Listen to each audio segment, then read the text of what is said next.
please check out the Night Dreams Talk Radio website at www.nightdreamstalkradio.com. Also, if you want to keep our show free of advertising, just hit the donate button. Give a buck or two. Remember, all prior shows are always free to listen to. We at Night Dreams Talk Radio thank you for your support. Night Dreams, Scary Story Night on Friday nights. Call in at 9:30 p.m. Pacific at 1-253-203-6695. You're listening to The Paranormal Lawyer on Night Dreams Talk Radio. Well, and hello, night dreamers out there. This is Michael W. Hall, the Paranormal Lawyer on Night Dreams Talk Radio, coming at you on the normal Saturday night show of 7 to 10 p.m. tonight. And I hope you're having a great weekend. I hope you're enjoying the day and now maybe kicking back a little bit and relaxing. So actually, I'm going to talk a little bit about what happened this weekend and where we are. And then I believe we're going to be able to bring on our always special guest, Peter Davenport, to talk with us a little bit. Matter of fact, let's just check. Peter, are you there at this point? I'm here. Can you hear me, Michael? Oh, yes, I can. Matter of fact, without any further ado, I know you need to get on to do some other stuff together. I might as well bring you on right now and ask, how are you doing? I'm doing well and looking forward to this program. It's delightful to hear you back on the airwaves. I know you've been off for a couple weeks here, and it's just delightful to hear the dulcet tones of your voice on coming over the airways. So.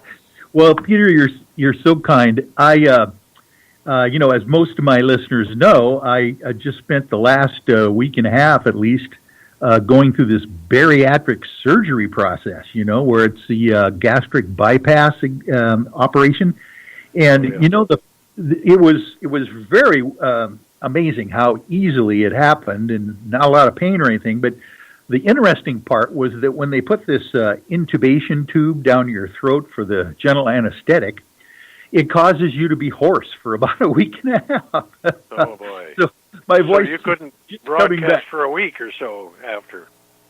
Well, I suppose I could, but it would have been pretty strange sounding. So it's nice to have at least 3/4 of my voice back right now.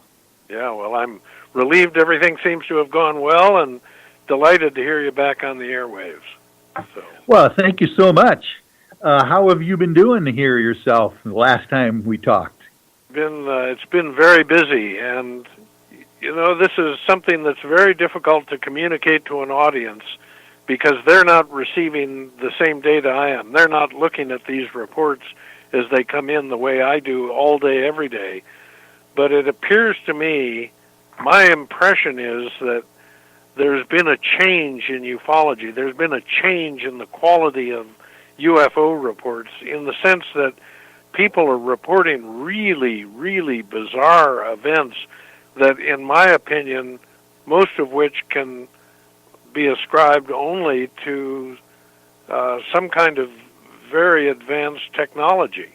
I presume in the hands of alien creatures visiting our planet. Well, Peter, I was today at a conference up here in Cedar-Woolley, Washington, called the Forest Moon Paranormal Paracon, and I mentioned that to the crowd, the audience, which was very enthusiastic, by the way, about Peter Davenport and the National UFO Reporting Center, and I said to them that you seem to have kind of crossed a threshold here lately of some of these amazing sighting reports, not only of potential UFOs, of course, and UAP, but maybe even alien entities as well. So, interesting. Aliens on the ground. That's the thing that is really sort of new. I guess it's been going on ever since the dawn of ufology in 1947, claims of creatures on the ground, but I've had two in the last roughly 1 month or 6 weeks, and by my measure, that's a lot. Yeah. That's a lot of alien creatures to be having walk around on the surface of the planet. But I have some very good reports here that we can talk about in a bit that are really very, very interesting. Not necessarily aliens on the ground, but bizarre events for which I have no terrestrial-based explanation, Michael. Oh, These my are goodness. going on every day. Yeah, yeah. And are these coming in from any particular spot at this point, or are they coming in from all over the place? Coming in all over, not only from the United States, but from the UK, a few of them from the European continent, and just all over. So this is what makes me believe it's not a cultural phenomenon we're talking about. It's a physical phenomenon that is occurring frequently and all around the world. Yeah. Well, is there anything we need to start kind of getting out there then at this point? What are you talking about? Let me start with a report that came in just last night, yesterday afternoon, I guess.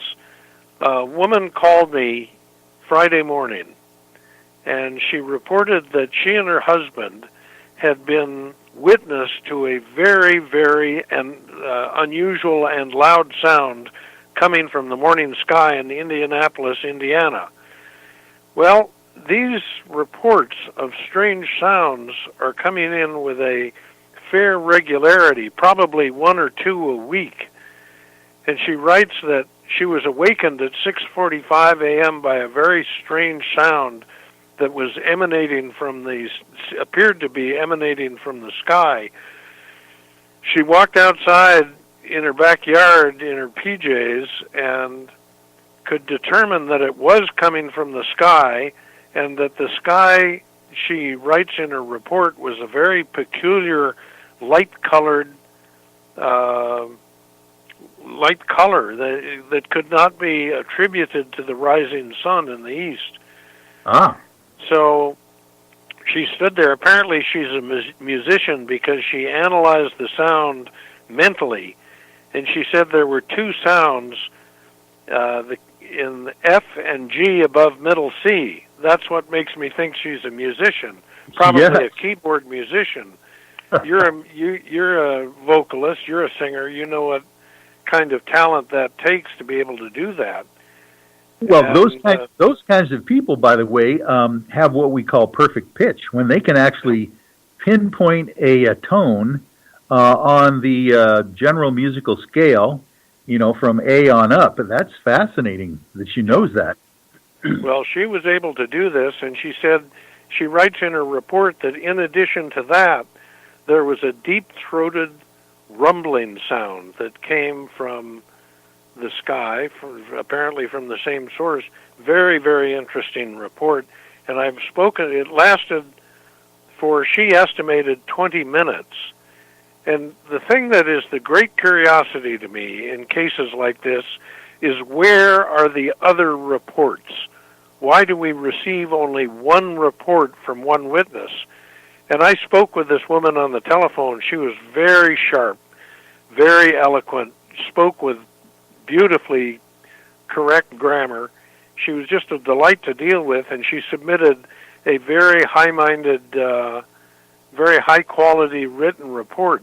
So I suspect she is a very responsible and capable witness.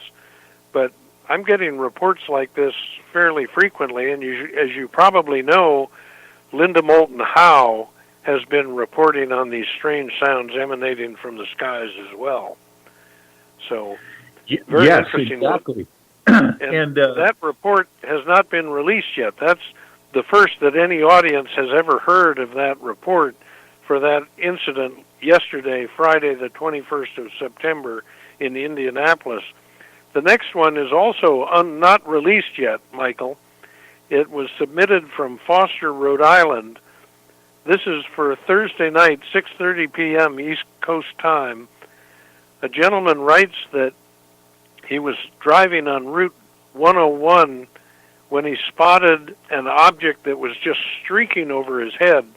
It looked like a craft, as he describes it, heading in a southeast direction, and on either side of the craft was what he describes as an engine. So a craft with two large engines spewing out hot gases. Well, under those circumstances, I would say just some kind of jet fighter or jet aircraft. The only problem is with that theory is it was totally silent. He heard absolutely nothing.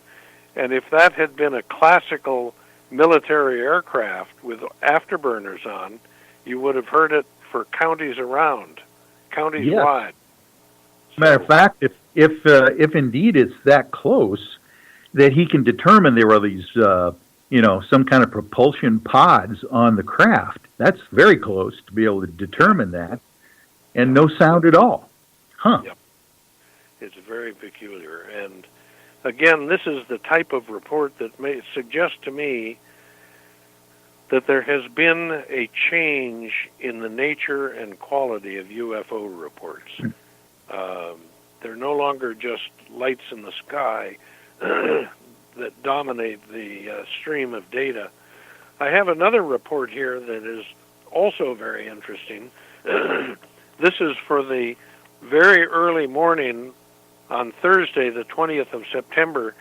A gentleman was in a golf course down near Walnut Creek, California, which is very close to San Francisco, on the east side of the bay. And he was sitting having a smoke when all of a sudden the whole area around him just suddenly, instantly lit up brighter than daylight.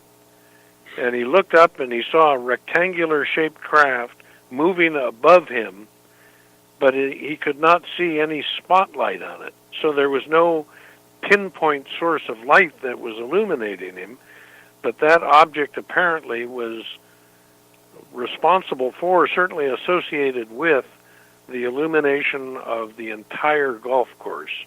Very interesting incident. Oh, that is obviously then that was a nighttime sighting. What was he doing on the golf course at night? Was it just dusk or something? He was just admiring the night sky. He recounted to me during a telephone conversation that he probably should not have been there, and so you may have noted I did not mention the name of the golf course, but he was in violation of the golf course policy, and he may be an employee there. I don't know the details. I'll try to find it out before I post the report. But reports like this are coming in all the time. Very interesting. Well, it does seem to be that these are, like you said, not just high lights in the sky now, but these things are becoming very close, or at least more and more people are saying that these things are close enough to, recognize that it's a rectangle in the sky, and or pods of some kind of propulsion with no sound. Things are getting very close, it sounds like. Yeah. Your comment leads me to leaf through a number of reports I have sitting here in front of me. This one comes from Garland, Utah, not Texas, Garland, Utah, for the 16th of September. I think that was 6 days ago, Sunday of this past week. A gentleman was sitting outside on a lawn chair